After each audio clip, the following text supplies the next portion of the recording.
Hi, very good morning to you. It's Jim from maverickstar.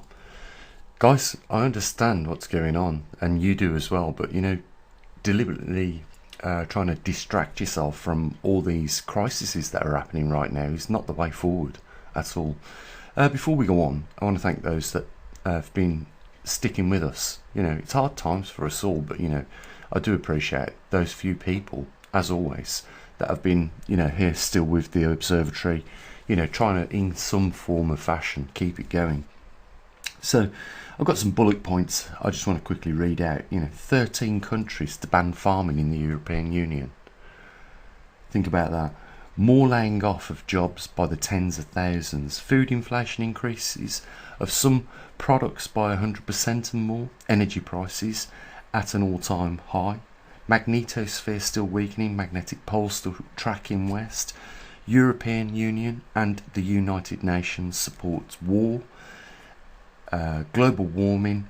You personally pay thousands of pounds out of your own pocket via stealth taxes. You don't understand how they're doing it, but I can point a few out for you later on in this video. And of course, all of this does not benefit you in any way, whilst global costs of living spiral out of control and the need for infrastructure continues to be at an unprecedented low level of disrepair and destruction. What we're seeing is completely the opposite as what we need. We don't need 13 countries to ban farming in the European Union at a time where agricultural land is going offline. We've pointed this out to people over the last 5 years, and what we're seeing is a deliberate dismantling of European Union farms. And this isn't just related to the European Union, because the EU and the UN are in bed with each other 100%. What one does, the other one follows. So this is something we're going to see across the world. Something you might not have heard about much on the news, but there is a dispute at the moment between Venezuela and Brazil. Two of these countries produce the lithium and cobalt. They're not the biggest producers of it, but they are one of the main contributors of cobalt and lithium. And what is that going to do? It's going to have an effect on the electric car production. So here's a little future prediction. Watch that industry and that sector start to run into serious trouble. Because if there is a full-blown war between Venezuela and Brazil, it is going to be another conflict which we don't need, which we might have to end up supporting. America, I believe, have already lent assistance to one of those countries without getting into too much detail. But this is, just another conflict on top of the others, like, out in Ukraine at the moment with Russia. You've got Israel and, Palestine we're supporting. And now another one emerging. And of course, we've got that on the backdrop, haven't we? With China and the disputed territories. It's not good. And all this money that's been spent on these things, including global warming. You remember, 500 billion is what they want to raise. The United Nations. Is all this is going to come out of your pocket. And on top of that, you've got, the increase in energy prices, which has sent up everything. And that's why you're noticing when you go to the supermarket, all your food costing now, in some cases, 100% and more. They do not see what's coming, clearly, these two organisations. And it's like they don't care in any case, because as long as they get what they want now, that'll be good enough. But, there's a crisis that could probably be averted in the near future.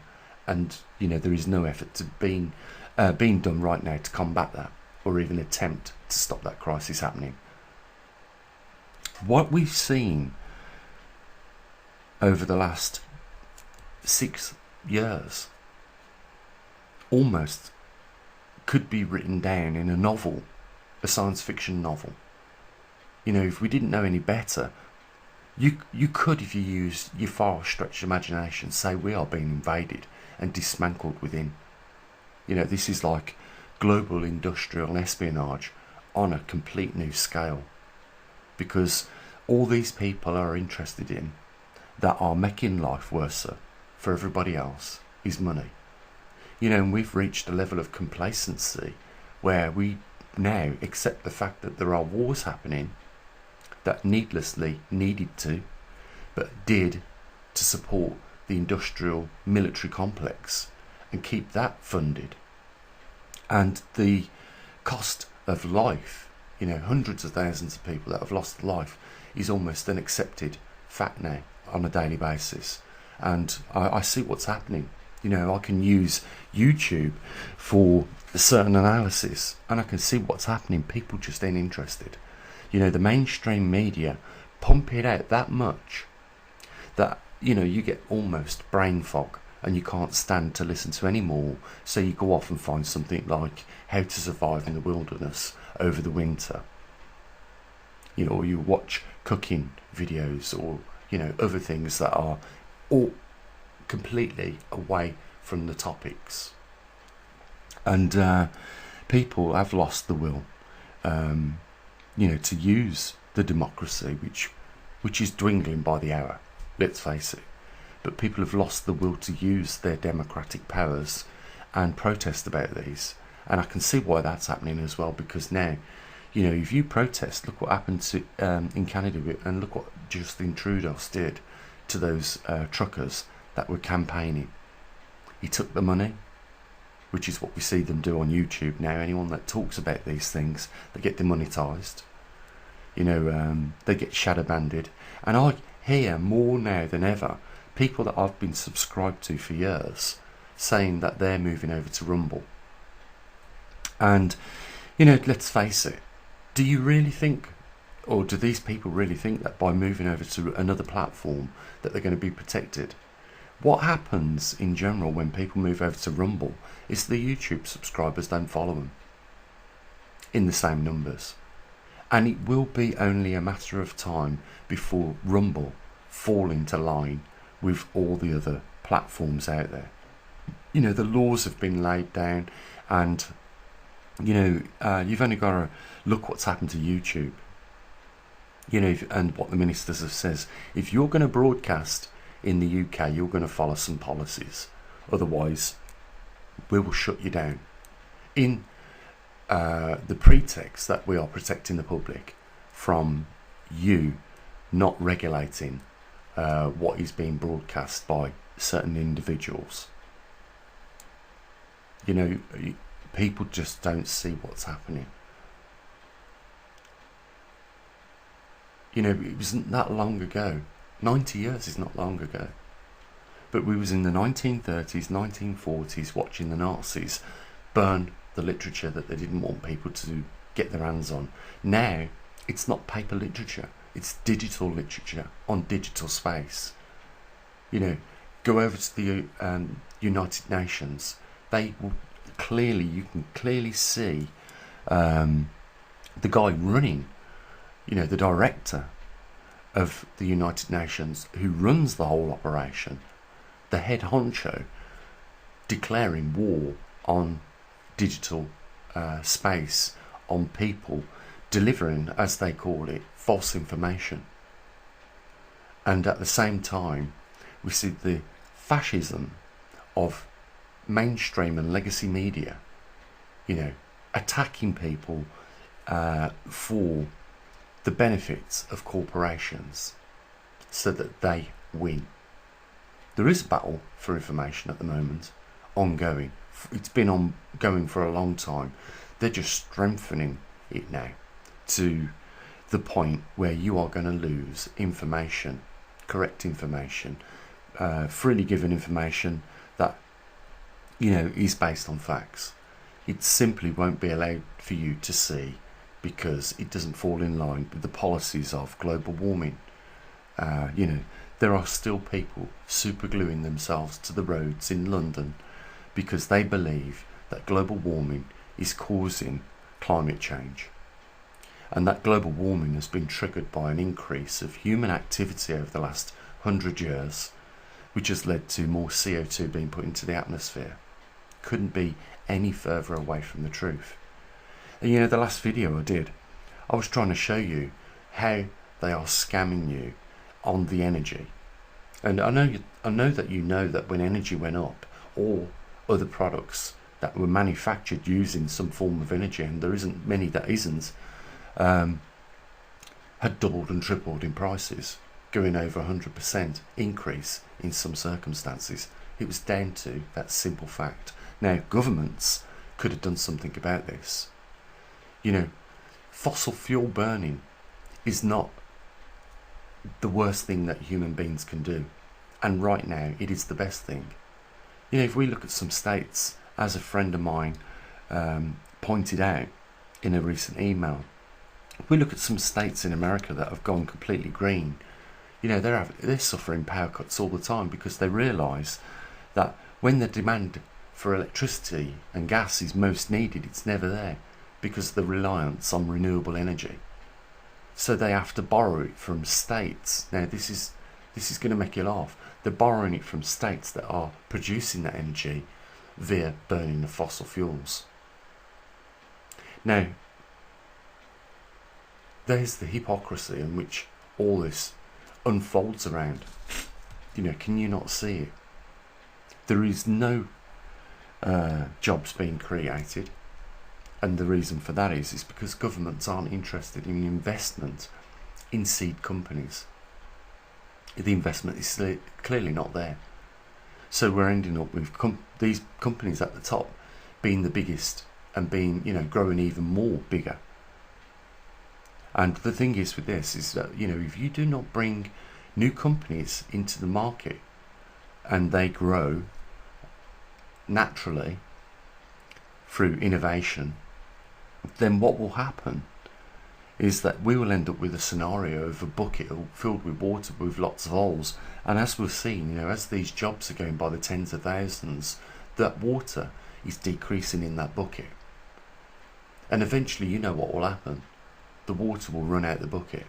You know, the term, a job for a life, has been replaced by something that is going to shock you, but I think you'll agree. A job for life is no longer the term. I'll tell you what the new term is. Benefits for life. There's something you can rely on for life, and you know that will change in the future. It will be around for a few more decades, you know, the support of benefits, and eventually they will go. And if you look at just the United Kingdom, over 52% of the population of the United Kingdom are on benefits. So it's been supported by the least that are working, all these benefits. And you know, that is not a business model that can continue. And if we keep seeing tens of thousands of jobs going, and I could mention companies that are laying them off, but you know, you do a bit of research yourself on this, you will know that this is unsustainable. And this is a word that they use all the time, sustainability. But there's nothing sustainable about producing electricity at the wrong time using renewables, simply because it's impossible to produce it when it's needed.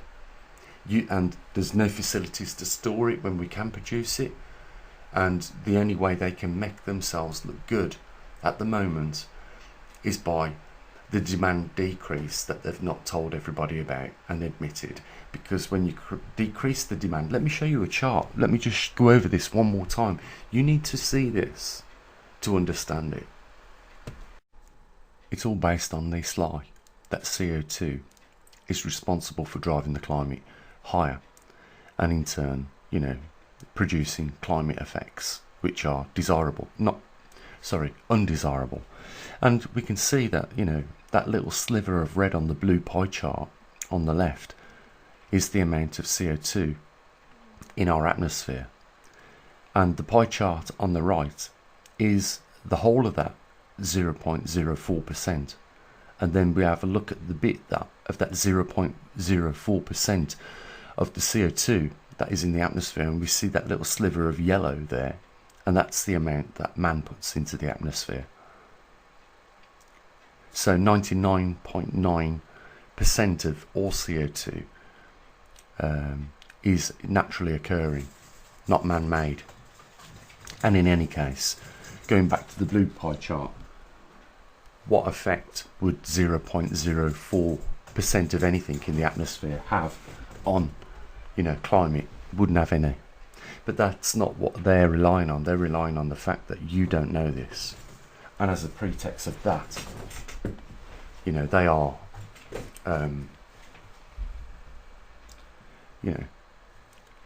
they are taking advantage of your lack of knowledge in this subject, and they are exploiting it. So again, I'll bring you to the national grid for Britain, and it's not just Britain. This is France, this is Germany, this is the United States, Canada, something globally. And if we just go down to this here, we look at all time, what we can see, the black line is the demand going down, and that is simply because people can't afford as much energy as what they used to run their homes, etc. And at the same time, we see on the green line, the renewables increasing.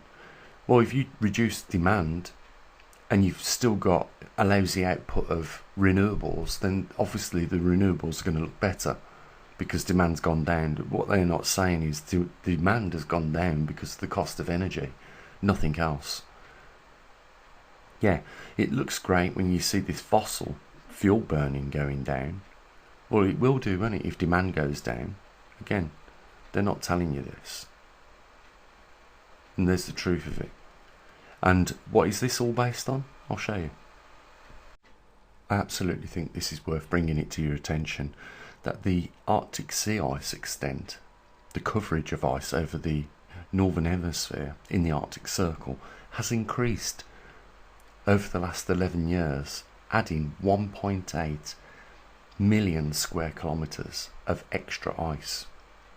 Not like Al Gore was saying that he won a Nobel Peace Prize for, that it was going to be clear of ice by 2014. This guy isn't in prison. This guy changed policy forever on this planet at this current time. He has at least done it to this moment.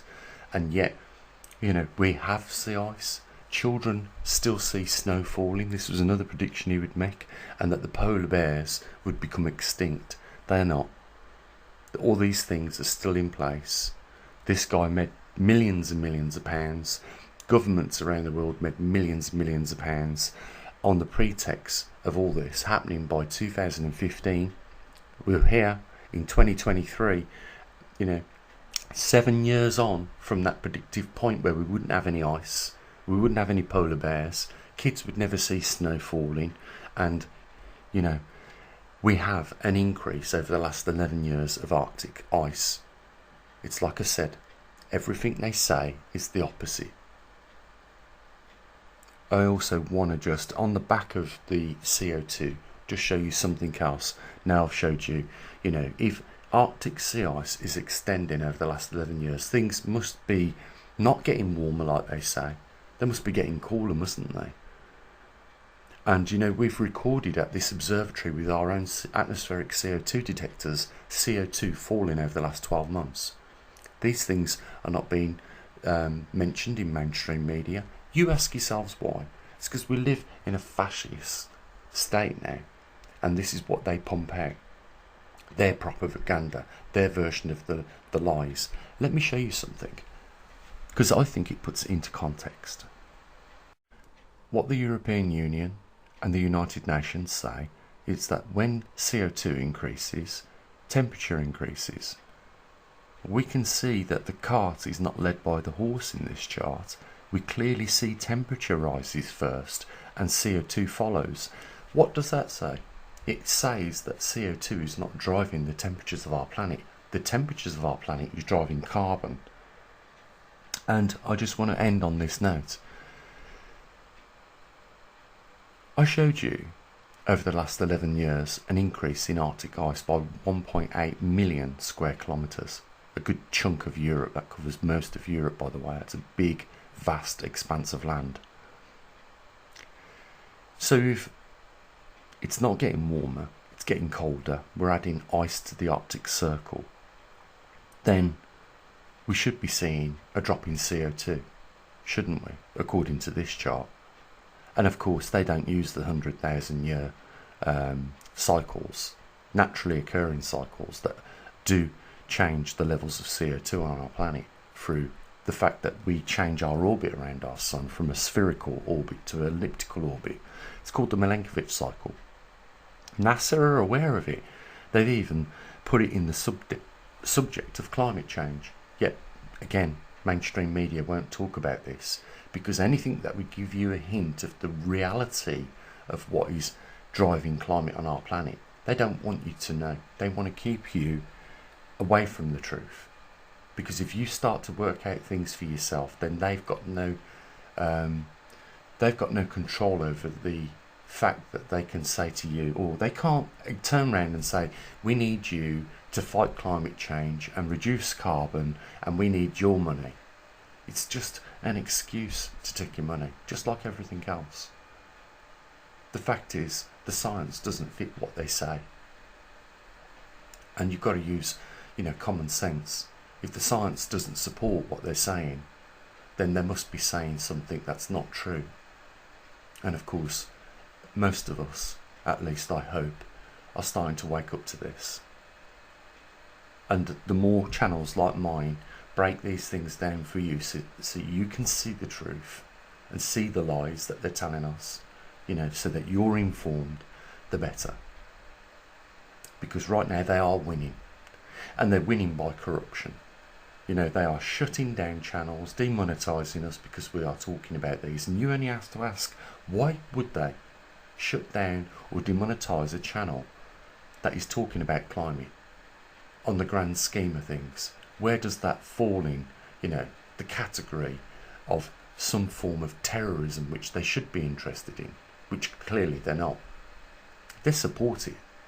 They're supporting wars, death and destruction, the deterioration of infrastructure within our countries, and these people are not contributing anything like they should be doing to bettering our world in which we live. They are dismantling it, and that's why I said at the beginning of this video, it's like a science fiction film, and we are under some form of invasion, which they're not announcing that they're doing, and our lives are being made a misery for it. There is only one possible outcome. That's total global economic collapse on the back of this. And they are very fastly achieving that. If you drive up the cost of energy, of course companies are going to go bankrupt and become less competitive.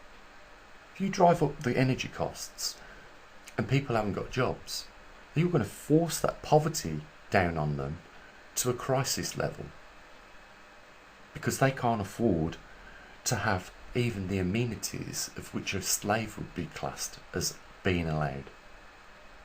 And you only have to look up that in the English dictionary, the term slave, and it will tell you that a slave is fed, home, has a roof over his head, and he is not paid for his work. Well, tell me at the end of the month exactly how much have you earned after you've paid your bills. And this is reality.